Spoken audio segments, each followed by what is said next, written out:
Hello, everyone. My name is Kathleen from the Gurobi marketing team. Thank you for joining us for this hour-long portfolio optimization under discrete constraints webinar. Today, you will be hearing from Dr. Silke Horn, Senior Optimization Engineer at Gurobi. Dr. Horn has a PhD in mathematics from TU Darmstadt in Germany. Dr. Horn has many years of experience in academic teaching, in particular in the field of discrete optimization and in software development. She has also contributed to mathematical open source software. Before joining Gurobi in August of 2018, she worked as a software engineer and IT consultant for an IT service company. Dr. Robert Luce, principal developer at Gurobi. Dr. Luce is an experienced researcher in applied mathematics and author of numerous publications in the fields of numerical linear algebra and optimization. He holds a PhD from Technical University of Berlin. Without further ado, I turn it over to you, Robert. Thanks, Kathleen, for the kind introduction and a warm welcome from me here, talking out of my home in Berlin on a rainy summer evening. Let me introduce our company first. Gurobi is a decision intelligence software based on mathematical optimization. So if you want to take a short formula for that, Gurobi takes in data and provides you with optimal decisions for your business problems. We're an industry agnostic software, so companies all over the world from all sectors, be it supply chain, manufacturing, crew scheduling, everything where optimal decisions matter are covered by our technology. The common denominator to all of them is there is a question for a business problem that asks, what is the best way of achieving something? What are the best generators to spin up at certain timestamps? What are the best truck routes to deliver certain goods under resource constraints? Here, this webinar, we're focusing on the question, what is the best allocation of wealth into a portfolio? We're actually not, by now we're quite a large company. When I started, probably more than 6 years ago, we were maybe a bunch of 20 employees. We have rapid growth. We are trusted by a wide range of customers across the world. We're used in 80% of the world's leading enterprises, have more than 3,000 global customers across 40 different industries. We have an amazing crew on board. So we have highly professional scientists, developers, a very dedicated sales team that helps you to find the best use of Gurobi in your business. And the financial services sector is a particularly important sector for us. We endorse the business, we like the business, and we have a bunch of important customers that rely on our technology to drive their daily operations. Portfolio optimization is the most noteworthy, but that's just one out of many problems our customers do solve. We are in credit swap management, trade settlement, asset liability management, payment netting, systematic risk management, everywhere where a optimal decision can have impacts of millions. That's where our software comes into play. I'm very happy to speak in front of such a keen audience about my personal pocket toy, portfolio optimization. With a little twist, we want to add discrete constraints, and I'll walk you through what I mean by that in a bit. So let's first make sure that we align on the basics. When I speak about mean variance portfolio optimization, the underlying assumption is that the return of an asset is a random variable. And typically in most return scenarios, you can split these returns stochastically into something that is driven by the market and something that is driven by residual returns that is specific to the underlying security of the asset. Where does the mean variance come to play? Well, that's essentially you have the assumption that you do have knowledge of estimators for the first and second moment.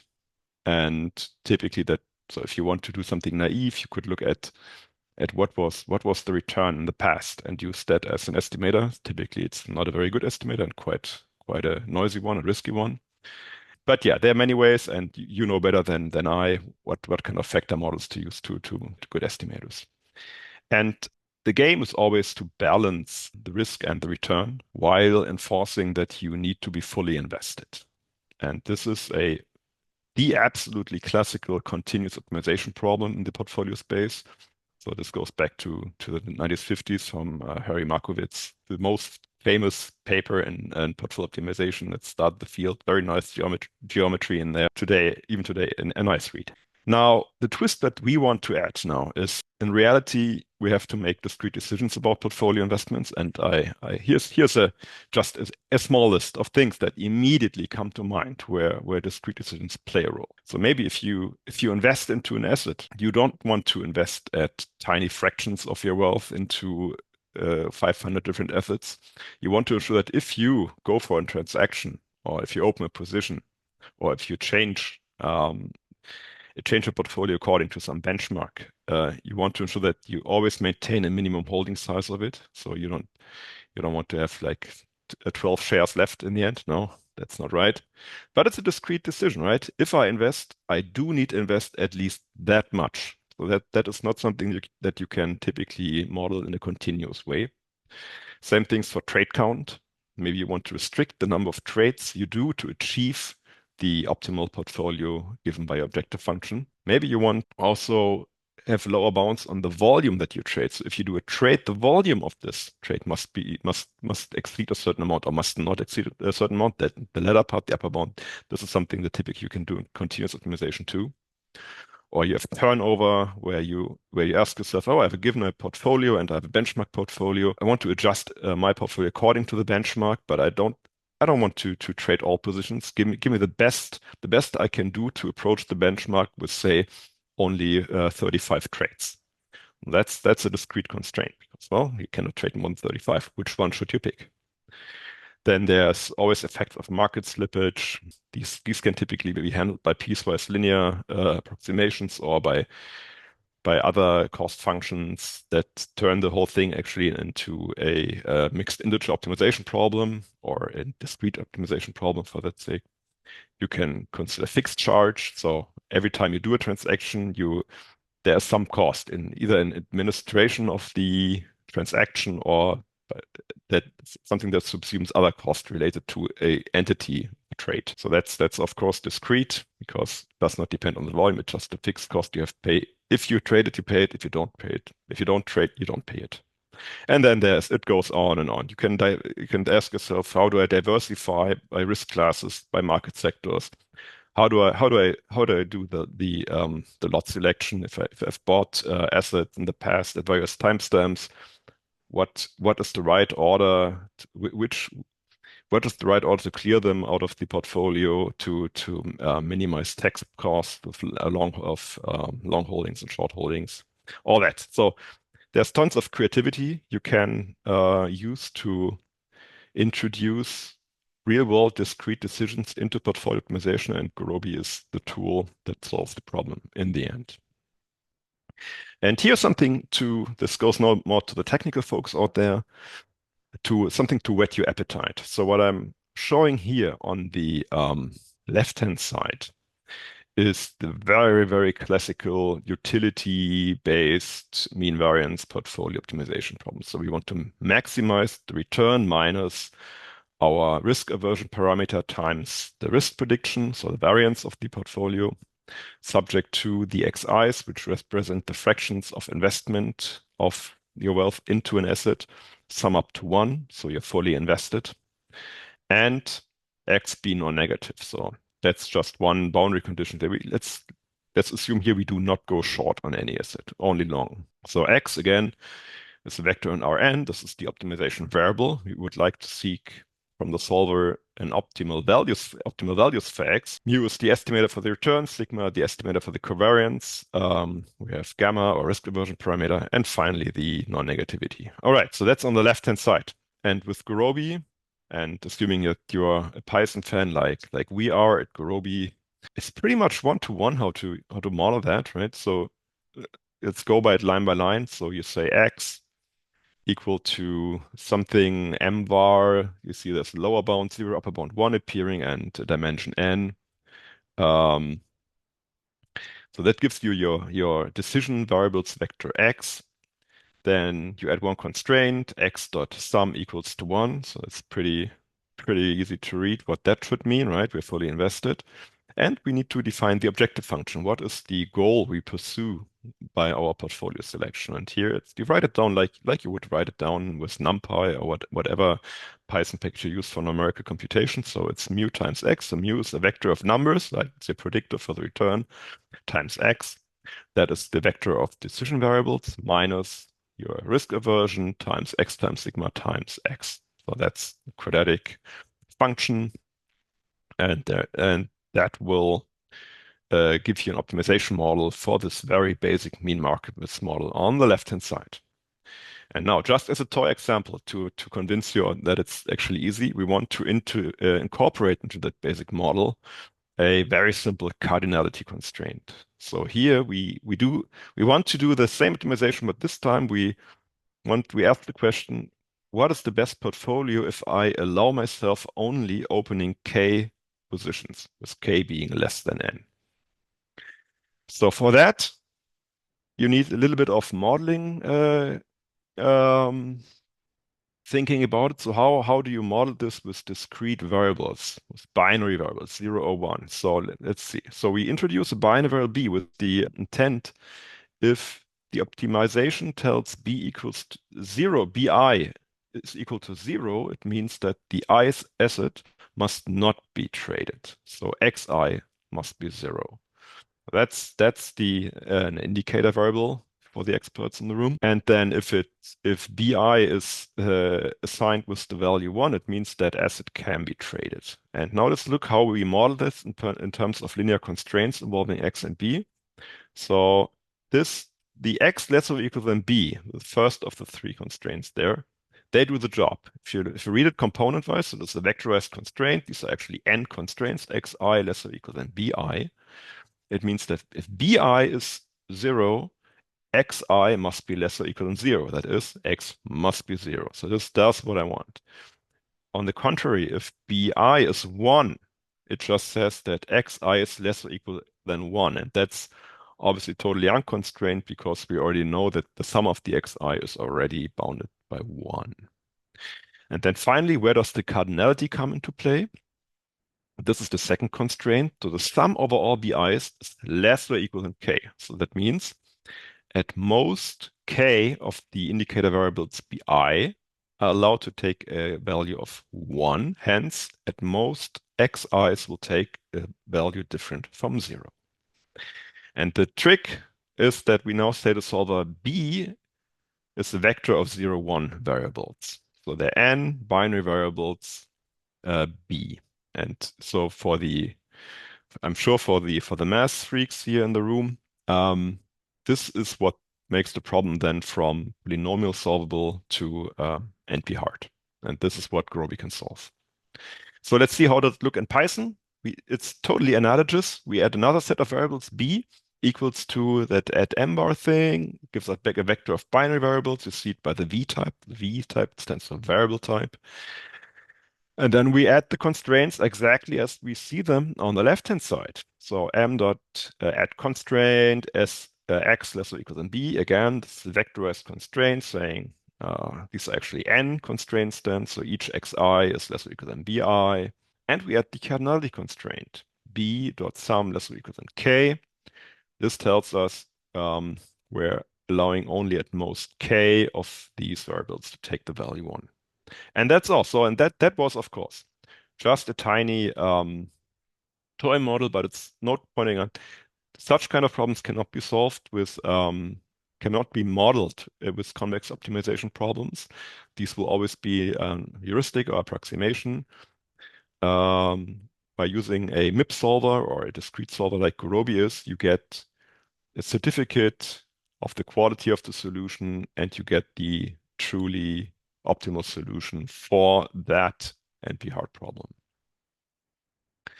All right, so and one thing to note, I mean, nothing in the API calls on the right-hand side is specific to portfolio optimization. Also, this is a pretty generic NumPy math kind of API, and I hope it's intuitive for many of you. All right, so that was, as I said, just to whet your appetite. And we have created at Gurobi a whole documentation site that explores all kind of discrete constraints that regularly appear in portfolio optimization and how to implement them with Gurobi Pi. And I'm happy that my colleague Silke is with me to walk you through that. So please, Silke, take it away. Yeah, thank you, Robert. So a warm welcome also from me, from my home in Kaiserslautern, Germany, and welcome to the homepage of Gurobi Finance. So this is a documentation site with a growing collection of sections that show how to model different aspects of portfolio optimization using Gurobi and more specifically our Python package. So we plan to add a broader range of models in the future.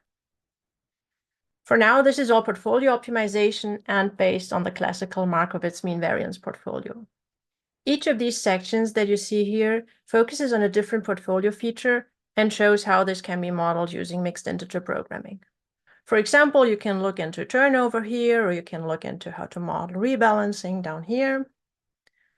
And while they are all based on the mean variance model, the modeling techniques that are shown are completely independent of the mean variance approach and can be mixed and matched and combined with different methodologies. So I will start by giving a brief overview and then dive into one of them in detail. Yeah. Maximizing utility is exactly what Robert showed you a minute ago. So this is the formulation and the code that you just saw on the slides here. But here we can also see how Gurobi solves this in less than a second. Slight variation on this would be to minimize variance. So it's a very similar formulation, but this time the objective function solely consists of the variance, and we add an additional constraint to lower bound the expected return. And similarly, we can also maximize the expected return and upper bound the expected variance via a constraint. So we also show how to use factor models. Again, we have seen these formulas here before, or this model here before, but often the variance is not given explicitly, but by a factor model. So there the risk is split into two parts, one for the common risk factors driven by macroeconomic factors, and a specific uncorrelated risk for each asset. The matrix sigma then takes this form here. It's capital X times sigma 0 times capital X transpose plus D. So capital X here is the factor exposure matrix. Sigma 0 is the factor covariance matrix, which is usually a lot smaller than sigma. And D is the diagonal matrix of specific risks for each asset. And of course, with this data, one could then compute sigma explicitly and use the model that is up here. But we show how this factor structure can be used directly to build a more efficient model. So the model is down here. It looks a bit more complicated than the other one, but we also have a plot that compares the solve times for varying asset numbers for the explicit form. So this is the one in blue and the factor form in red. And yeah, you can see clearly that the factor form is much more efficient than the explicit form. Now, we could have used this factor model in all of the sections, but for simplicity, we decided to use the easier approach with the full matrix instead to really keep the focus on the percentage portfolio features. Now, each section here can be downloaded as a Jupyter notebook, and I want to walk you in detail through our newest one about sector allocation constraints. So what is sector allocation? Companies or stocks fall into different sectors, such as financial services, tech, healthcare, and a few others. And in a portfolio, one might want to control the exposure to each of these sectors for various reasons, such as regulatory requirements or your investment strategy. So this is what we're going to do in this notebook. And of course, a very important ingredient here is the data. And people from the industry are usually very secretive about that. So we created some example data that we're using in our documentation. And since users usually have their own, I'm not going to go into much detail about how we created it. We do have a separate notebook, though, if someone is interested. So let's set some notation. Capital S is our set of stocks. In our example, this is going to be the stocks from the S&P 500. And we have return and risk estimators, mu and sigma, that we are loading from files. Capital M is the set of sectors. So we need some additional stock data that we also load from a file. Use the documentation instead. So this will not be computed live. Can you maybe quickly point to the download link to the Jupyter Notebook is always on top, right? Okay, so you can download all of the notebooks up here. So each section has a download link up here, and this is also where you can get the data that you need to run all of these exactly as they are here.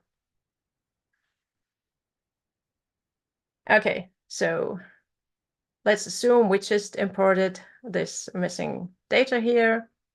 And now here's a short summary of the stock data that we loaded. So these are the 11 sectors that we're going to use. Those are the sectors from the Global Industry Classification Standard. And for example, you can see that in our data set, 65 stocks belong to the tech sector, and they make up a total of 28.6% of the total market cap. And for reference, we will also compute a market portfolio that weighs each stock by its weight in the index. And we can also compute the variance and the expected return using the sigma and the mu that we loaded. Okay, in our notebook, we're going to formulate the following model. So we're going to minimize the variance of the portfolio. We're going to match the expected return to that of the market portfolio that we just computed. We're going to make sure that the size of each position does not fall below a certain level. So there will be a minimal position size. Then the total investment. So these are now the sector allocation constraints. So the total investment in each sector should lie between a lower and an upper bound. And we're gonna prescribe an upper bound on the number of positions in each sector. So these are the constants that we're going to use. So as I said, the return is going to be the expected return of the market portfolio. We're going to use this as a lower bound. So this is 0.001% of the total position, of the total capital. We're going to allow up to 3 positions or stocks per sector. And for the lower and upper bounds, we will try to keep our allocations close to what they are in the index. So we will allow a relative deviation of 1/10. So for example, if a sector had a weight of 10% in the index, we want it between 9 and 11% in our portfolio. So you may have completely different requirements for those allocations, but you can model them in exactly the same way, just with your different numbers. Okay, let's get to the variables. We need the same 2 variable types that we saw in Robert's cardinality example. For each stock I, we need a variable xi that denotes the proportion of capital invested in I, and a binary variable bi that is true if and only if we do buy a position in stock I. And to code this time we're going to use the Gurobi pandas package.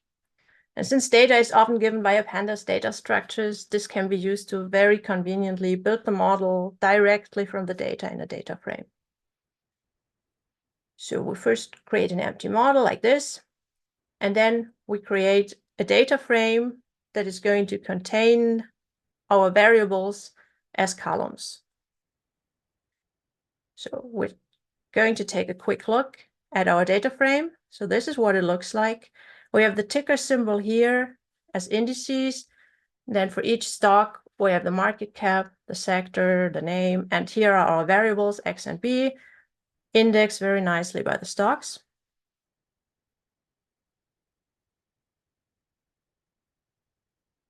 So next, we add the constraints. So this is also a constraint that we've seen before, the budget constraint that ensures that all the xi add up to 1.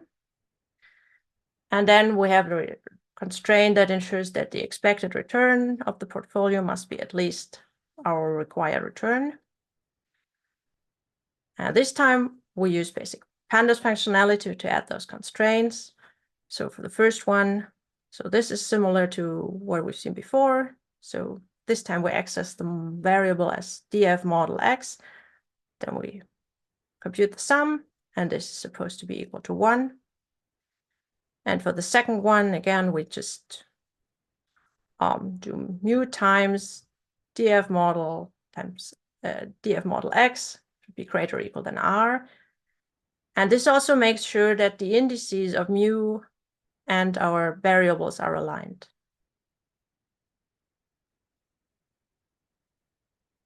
So the next set of constraints is for the interplay between x and b. So this is one that we've seen before. So xi should be less or equal than bi. So if bi equals 0, then xi is also 0. But now we also need the other direction. So we add these constraints. If bi is equal to 1, then this one says that xi is greater or equal than L, which is our lower bound on the position size.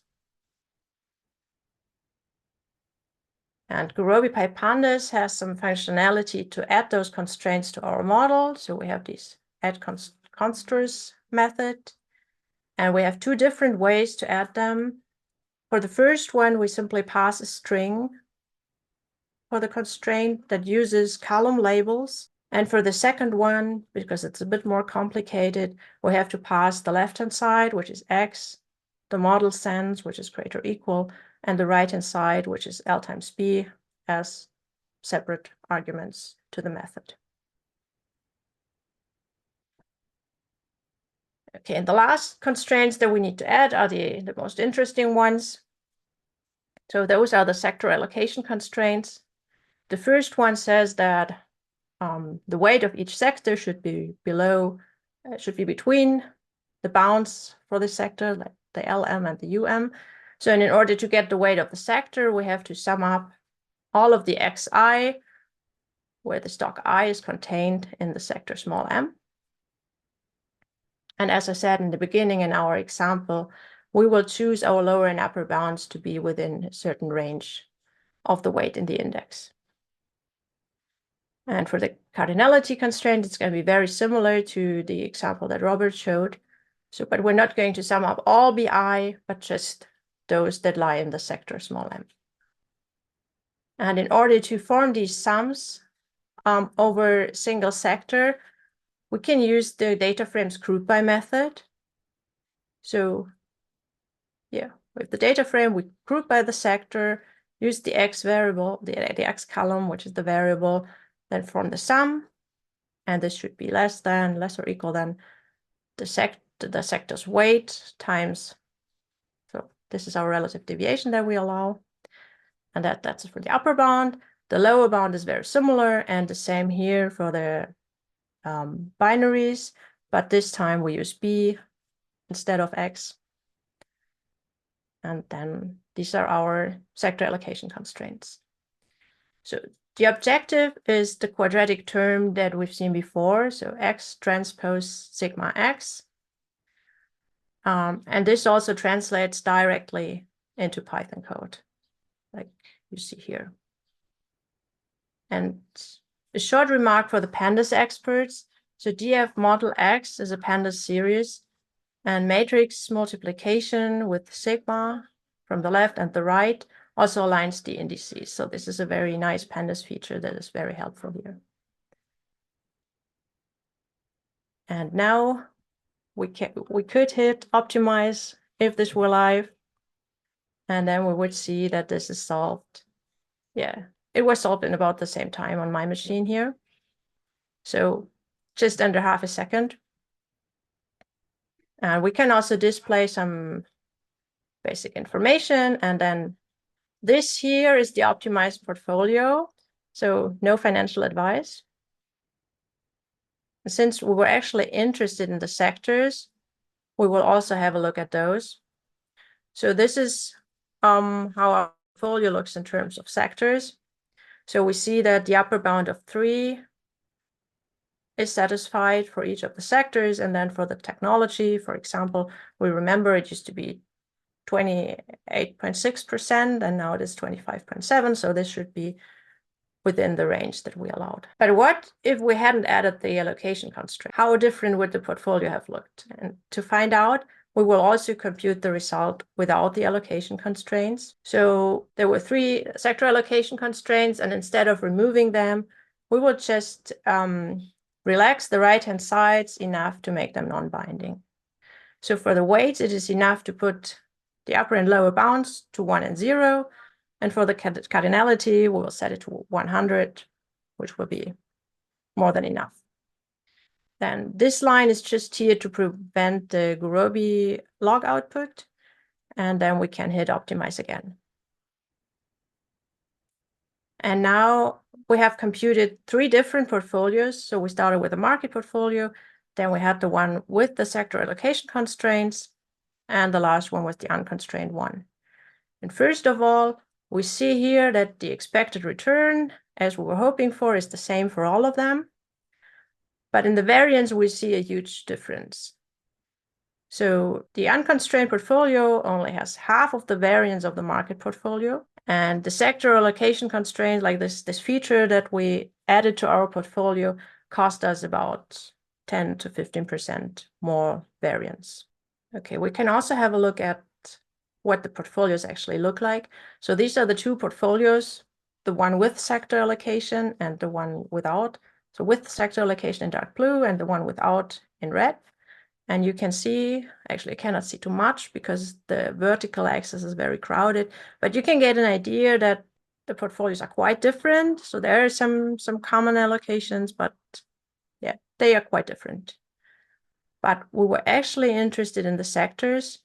So let's also look at the resulting sector allocations.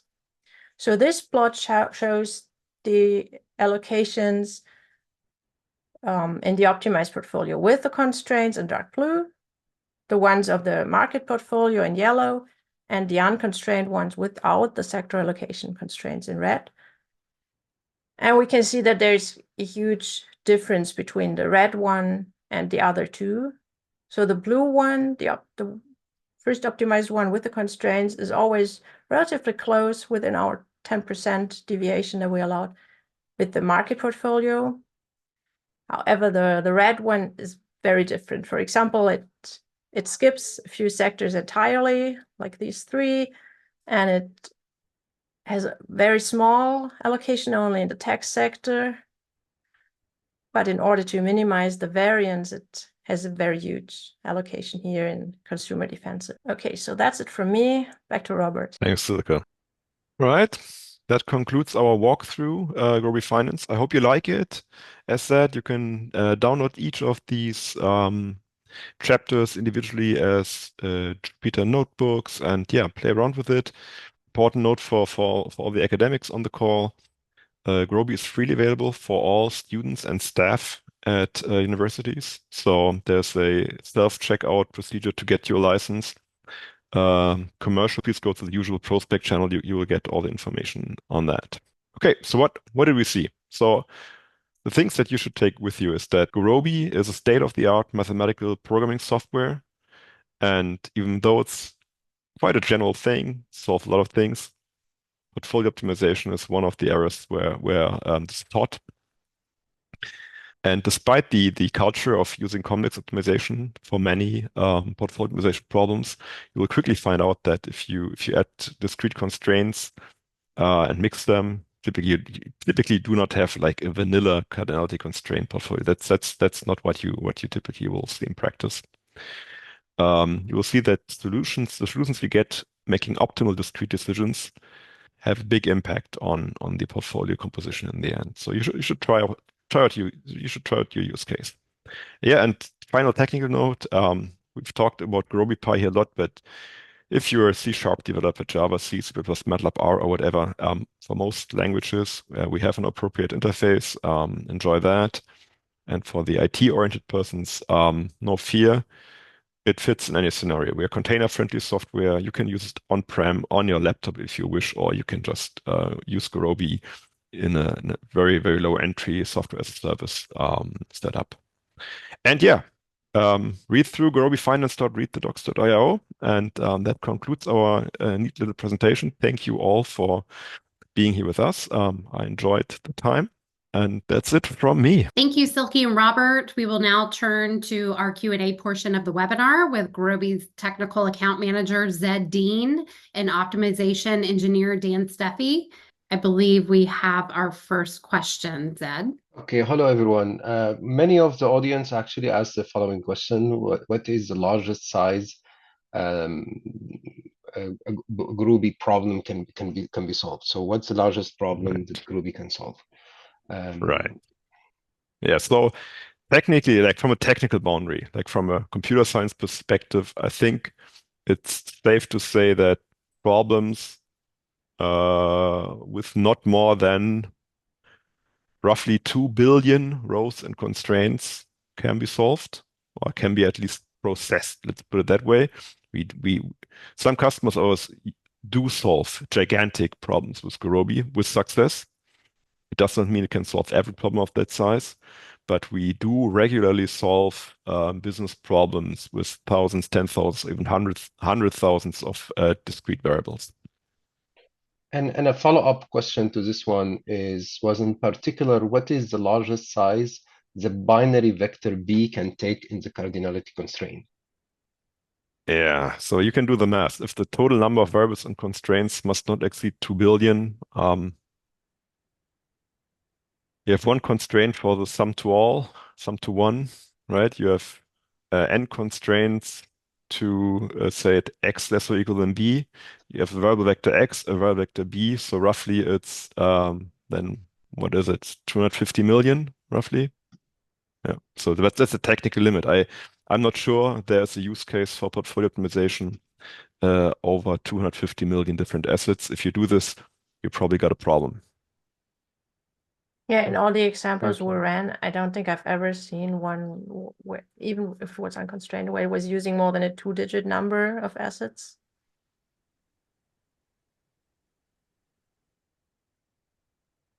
Okay, and then I think Steffi will pick the other question now. All right. Yes, I have the next question. So some of the attendees have sort of asked about which other types of utility functions we could use. So maybe you can comment on some of the other types of utility functions that would be appropriate and which we support. And I guess additionally, someone's asking also about what if we have some sort of other black box constraints, some other functions that we can't write down analytically. How would we approach that? Yeah, bad news for the black box constraints. I don't think there's an easy way to get this into Gurobi. So typically, Gurobi will require kind of the full formulation of everything. Yeah, so but you can stretch the limits a little bit. I don't know. We we have plenty of times I'm wearing off a little bit. So you can check. So one thing that is quite popular these days is to put in a trained neural network as a constraint. That's one typical source of black box constraints these days.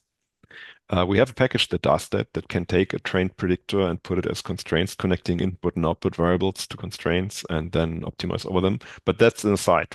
Coming back to the question at the core.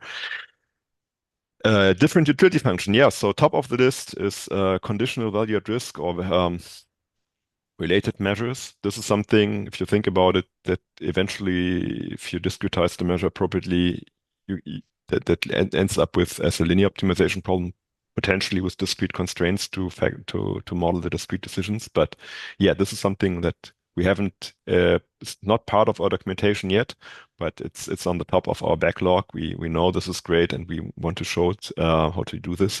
But you can do it yourself today. It's not that hard, I think. Generally, typical function you put stuff into Gurobi are linear or quadratic, so x transpose qx plus c time c transpose x.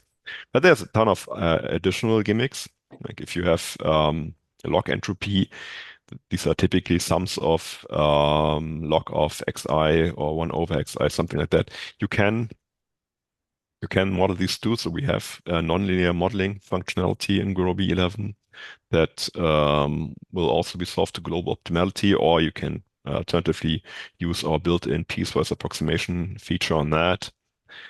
Was there anything else, Dan, that I didn't answer? No, I think you've covered a lot of the points there. Okay, thanks. We have another question from Ziva is asking, So if the big M is large, and Gurobi most likely will do an SOS for reformulation automatically, and now we are faced with a nonlinear constraint that need a special reformulation, such as maybe perspective for reformulation, or a second order programming, or adding many different cuts. How can I get an information about Gurobi procedures in this case, and how it handles such a kind of problems? Yeah, it's to be honest, question is not specific enough to get a specific answer out of me. So I can so I can talk a bit about our generalities. So for example, so I don't know how to relate to big M, but the reformulations we do to quadratics, for example, so you can for example use non-convex quadratic constraints to model a lot of things, and we can treat these and solve them to global models with such non-convex constraints to global optimality. And this typically works as a combination of outer approximation algorithms and linearization. So that's are the two ingredients that come into play there. So I don't know if it helps, but that's the best approximate answer I can give to the question at the moment.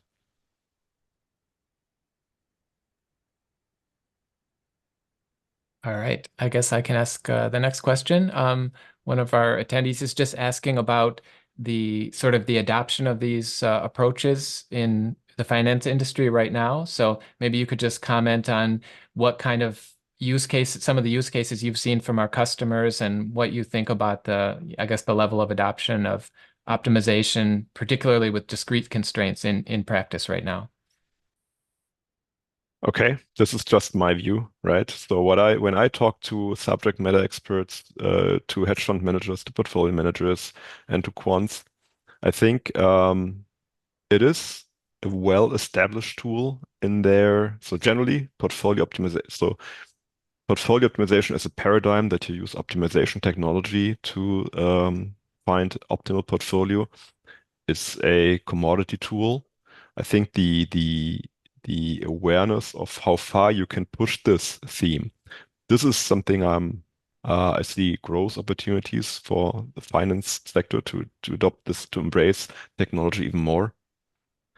Yeah, but it's at the base, it is an established. We're an established optimization is an established player in the finance industry. Yes, and I hope you understand. I cannot. I mean, I cannot talk specifically about what customers tell me. I mean, as you know better than me, financial services sector is quite a secretive breed. Thanks. We have another question from Anand, and he's asking, and maybe assuming that we are using heuristics in solving quadratic programming problems, maybe we should clarify what Gurobi used to solve quadratic problems. Sure thing. Yeah. Sure thing. Yeah, right. So Gurobi, what is the backbone of Gurobi is a methodology called branch and bound, and this is an established mathematical algorithm to solve non-convex problems, particularly integer constrained ones. So, and no, Gurobi is not a heuristic. So this is a pretty unique feature about MIP solvers. If we return a solution, the software gives a solution, it always comes with a certificate that says this solution cannot be more off than, say, 2% from the optimum. So the solver proves at the same time as computing a solution, it proves how far from optimality is that solution away. And if you're not satisfied, you can just keep going the global optimization algorithm to get eventually either a better solution or a better certificate on the quality of the solution. It could well be that within a split second, a solution is found, but it's just not proven to be the optimal one. And then if you let crank a little longer, it will figure out, yeah, that was indeed the optimal solution. So you have control of the process and where to invest time, how much time to invest. And on the keyword heuristics, yeah. So of course, within the framework, there are many heuristics integrated, but overall, we have a globally optimal solution framework that you use as a customer.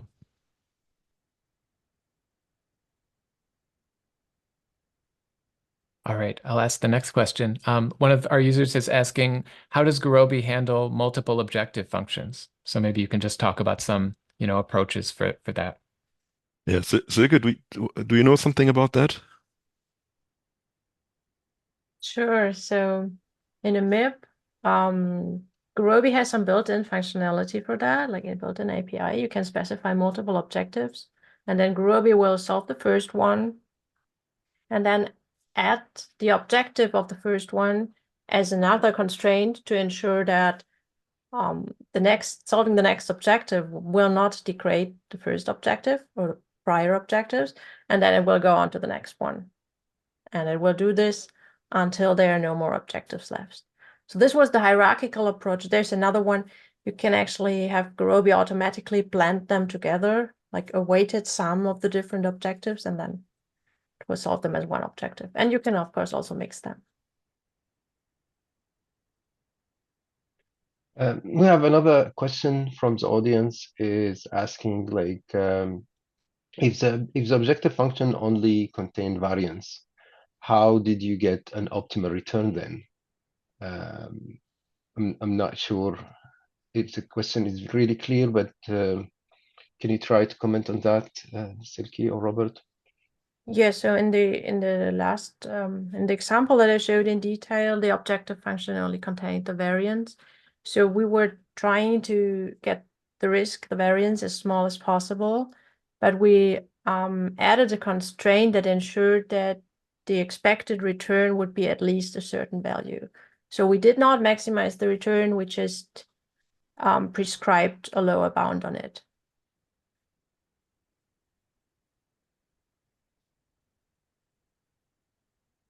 So in the end, Thank you. if you do that, no matter what you do, you end up on the efficient frontier with that. Yes. All right. I guess I'll ask the next question about one of our attendees is just asking about the pandas interface. So maybe you could comment a little bit about the advantages of using the pandas interface versus using Gurobi's interface directly without pandas. Yeah, so if your data is already contained in a data frame, it is just a very convenient way to build the model directly from that data. It also gives you the small advantage that the variables are indexed nicely by the data, but by the index from the data frame. You could, of course, also like do this manually, like get the data out of the data frame, put it into NumPy format, and then build the constraints using the other Gurobi API. But this, yeah, it's convenient, and it's helpful that it also aligns the indices, like the way I did the mu times x. So if there's there could be a different order in the mu and the x. So mu, the variables, the stocks could be ordered differently. And using the pandas interface will automatically take care of that and align them correctly and multiply the correct values together. If you don't do this, you might end up with something unexpected. I think these are the main advantages. Did you forget anything, Robert?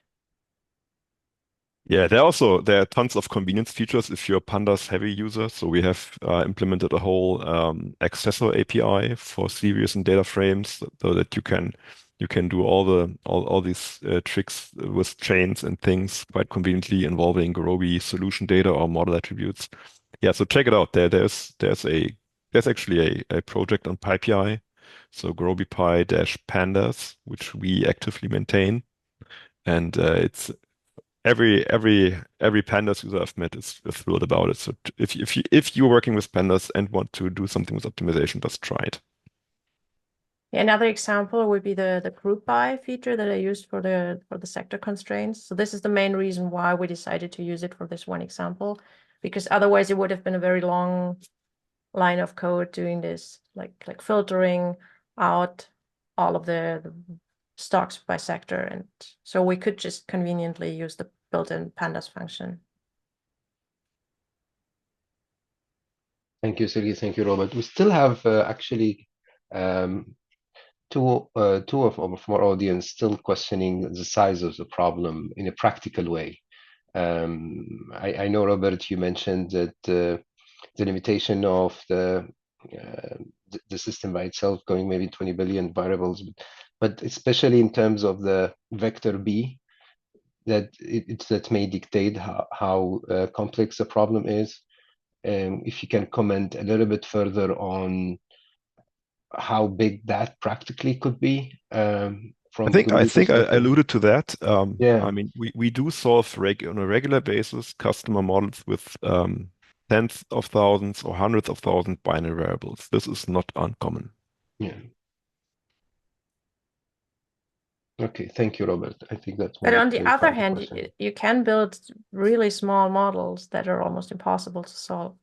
All So right, it's really no. hard to give an estimate on that. Yeah, now we're doing a lesson on complexity theory, right? So Yes. this is the thing, right? So mixed integer optimization is MP hard, and I can write you down a model with like 5 linear constraints and maybe 6 general integer variables that Gurobi and no other traditional limp solver will solve until the end of the universe. At the same time, whole production plants or factories are optimized by Gurobi every day. So maybe the entropy of practically difficult problem is just different from the mathematical thinking of what is the worst, what is the best. Maybe the problems that humans tend to solve are just not that hard in the end. Difficult to figure it out, but easy enough for a software like Gurobi to find the answer. So that's my personal learning from that.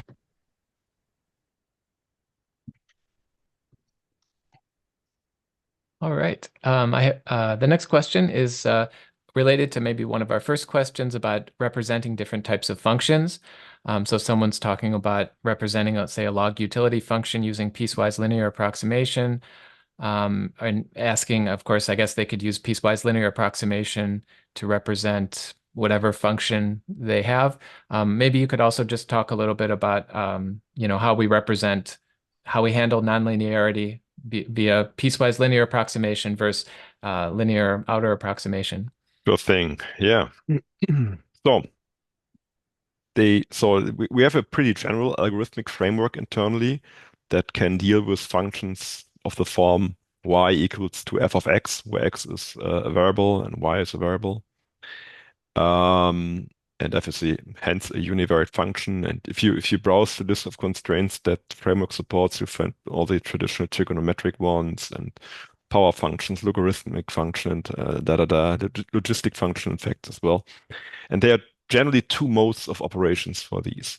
The first is you let Gurobi decide to compute an automatic piecewise linear approximation to that function, because, well, that depends obviously on the bounds of the argument variable, and you can also prescribe the quality of the over or under approximation or whatever other error metric. It's quite intricate. I cannot tell all the details from the top of my head. But yeah, so that's mode of operation 1, automatic translation to piecewise linear. And then there's a second mode of operation, which is relatively new. I think we added it in 11, version 11, is that right? Yeah. And there we take a different approach to these. We do not compute a static piecewise linear approximation up front upon encountering the problem, but instead we incorporate the nonlinearity and the approximation aspect right into the branch and bound framework. So what it means, the domain of the function is eventually discretized, and we replace the function, the feasible set that is represented by the function or determined by the function, by the linear envelope of that set, and compute relaxation bounds based on this envelope. And then you do the typical branch and bound thing. You determine, that error is just still too large, or that we could move the objective function more if we move it in that direction.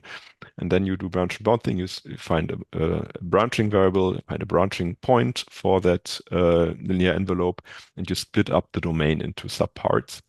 Maybe you can prune one of them early, maybe not, but that's the typical branch and bound business. So in summary, mode operation 1, static upfront piecewise linear approximation.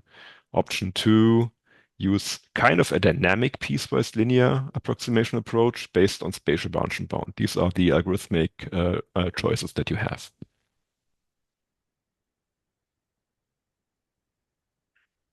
We have another question also from the audience asking, can I iteratively relax the right-hand side formula through callbacks in Gurobi? Is that possible in Gurobi? Callbacks, I'm not sure what that means, because if you change the right-hand side in the middle of solving, you change the whole geometry of the problem. You're solving effectively a different problem. Yeah. But typically what many customers do, they do kind of a scenario analysis. Say you have like 1 million different choices for your right-hand side. Right, that's exaggerating. Maybe you have 20 different choices for a particular right-hand side value. Maybe you can parameterize, solve this then as a parameterized problem, effectively just iterating over each of the values, solve the problem for that one, and to do a cost balance analysis based on that. There are many features in the MIP framework that allow you to do this efficiently. Like you can carry over one MIP start, one solution from one solve to the next one. That is often very helpful.